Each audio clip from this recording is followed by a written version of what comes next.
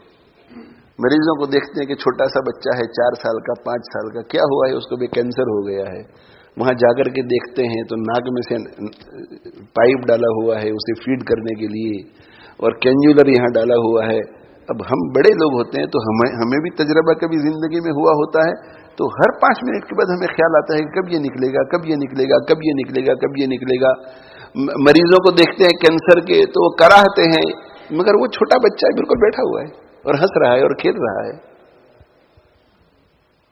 وہ چھوٹا ہے, اس میں برداشت کا مادہ کم ہے, تو اللہ اسے صبر بھی اتنا دے دیتے ہیں.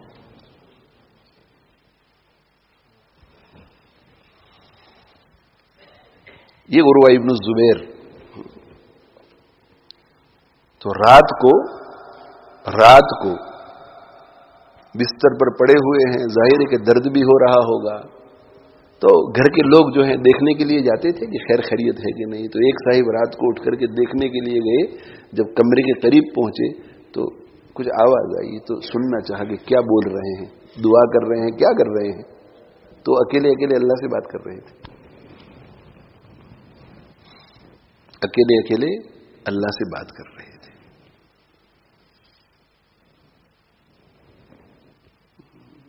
کیا بات کر رہے تھے اللہ سے؟ میں نے کیا کہا آپ حضرات کو؟ میں نے یہ کہا کہ ہم اگر اللہ کے ہو جائیں گے تو اللہ ہمارے ہو جائیں گے, اور اگر اللہ ہمارے ہو گئے تو یا تو مصیبت آنے نہیں دیں گے, جن مصیبتوں میں ہیں ہم ان مصیبتوں کو اللہ دور کر دیں گے, یا یہ کہ ان مصیبتوں کو رکھ کر کے سکون دے دیں گے.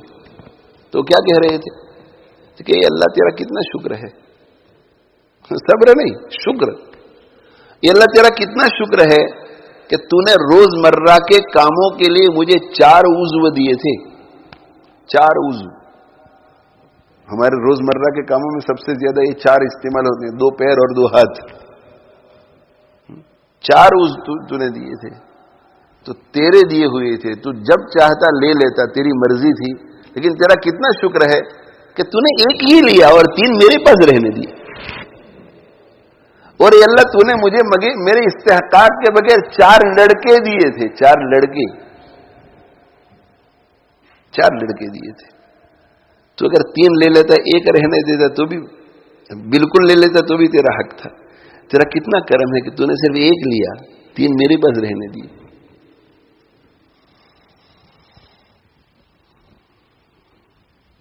تو ایک تو ہم فیصلہ کریں کہ ہمیں اللہ کا بننا ہے. اللہ اپنا بنا لے, یہ اللہ اپنا بنا لے. فلسطین ہمارے ہاتھ میں آئے یا ہمارے ہاتھ سے چلا جائے. میں بھی چاہتا ہوں کہ فلسطینیوں کو فلسطین کا ملک مل جائے. میں بھی چاہتا ہوں ان کو اپنی ریاست ملے. میں بھی چاہتا ہوں کہ ان کو اپنا ملک ملے. ہر ہفتے اعلان کرواتا ہوں اور دعا بھی کرتا ہوں. میں بھی چاہتا ہوں, لیکن میں جو کہنا چاہتا ہوں کہ ان کو اپنا ملک ملے نہ ملے یا نہ ملے, اگر اللہ ان سے راضی ہے تو وہ کامیاب ہے. اور اگر فلسطینیوں کو پوری دنیا بھی مل جائے لیکن اللہ ناراض ہے تو وہ ناکام ہے. یہ عقیدہ بناؤ. ہمارے گھر کے 10 افراد ہیں, 10 کے 10 اگر کینسر میں مبتلا ہو جائیں مگر اللہ ہم سے راضی ہے تو ہم کامیاب. اور 10 کے 10 پوری دنیا میں سب سے زیادہ صحت مند ہو جائیں اور سب کو نوح علیہ السلام کی عمر مل جائے اور قارون کا خزانہ مل جائے, لیکن اگر اللہ راضی نہیں ہے تو ہم ناکام ہیں. بس اس کامیابی کے لیے محنت کرو کہ اللہ راضی ہو جائے, اللہ راضی ہو جائے, اللہ راضی ہو جائے, اللہ راضی ہو جائے. اللہ مجھے بھی توفیق دے, آپ سب دوستوں کو بھی توفیق دے, اللہ ہم سب کو توفیق دے. تو میں یہ کہہ رہا ہوں کہ یہ جو ہمارے ذہنوں میں بیٹھا ہوا ہوتا ہے کہ بھئی علماء کس کام کے, جا کر کے دیکھو, بیٹھو ان کے پاس, طلب لے کر کے جاؤ, تنقیدی ذہن لے کر کے مت جاؤ, خالی ذہن ہو کر کے جاؤ, پریجوڈس کے بغیر جاؤ, بائسڈ ہوئے بغیر جاؤ, اور کھلے ذہن سے ان کی باتوں کو سنو. اس کے بعد گھر جا کر کے ریفلیکٹ کرو, قریب سے دیکھو. ہماری اپنی فکر, ایک دن روح نکلنے والی ہے میری اور آپ کی,